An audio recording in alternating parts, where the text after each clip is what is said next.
Et à ce qui me concerne, le panel au niveau global, après des investigations, le panel avait pris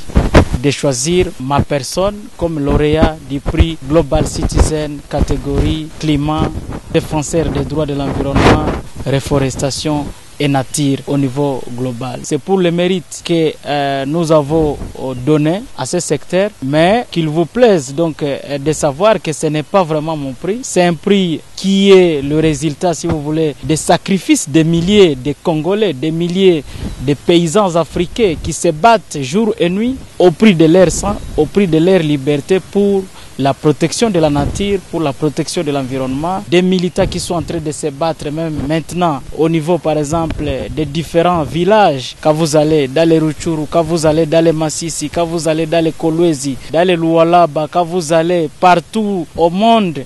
les gens sont en train de se battre pour garder la terre, pour protéger l'environnement et pour une justice climatique au niveau global. C'est à la suite de tous ces efforts que j'ai été choisi parmi ces militants-là pour recevoir ce prix-là. Donc c'est un effort collectif, c'est une grâce exceptionnelle, c'est aussi la combinaison de ces efforts que ce que nous sommes en train de faire avec l'organisation, avec les avocats verts au niveau de l'organisation, que ce travail que nous menons a été visible au niveau mondial. Savoir qu'est-ce que nous faisons, et c'est là où nous rendons hommage par exemple à ces centaines d'éco-gardes qui sont tombés sur les champs en protégeant le parc national de Virunga, à ces militants de l'environnement qui se battent jour et nuit pour protéger la nature, et nous espérons que leur lutte n'est pas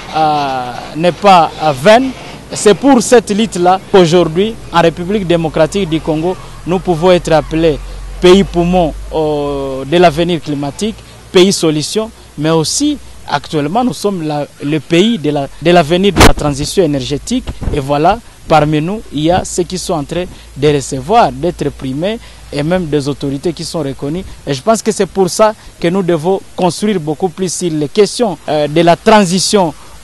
énergétique, mais qui soit beaucoup plus juste, mais aussi débattre de l'avenir par rapport, si vous voulez, à la transition, mais aussi par rapport à notre forêt. Donc il nous faut, sans nous, la forêt ne pourra pas exister, mais aussi si cette forêt disparaît, nous allons aussi disparaître avec cette forêt. Nous devons prendre cette conscience-là.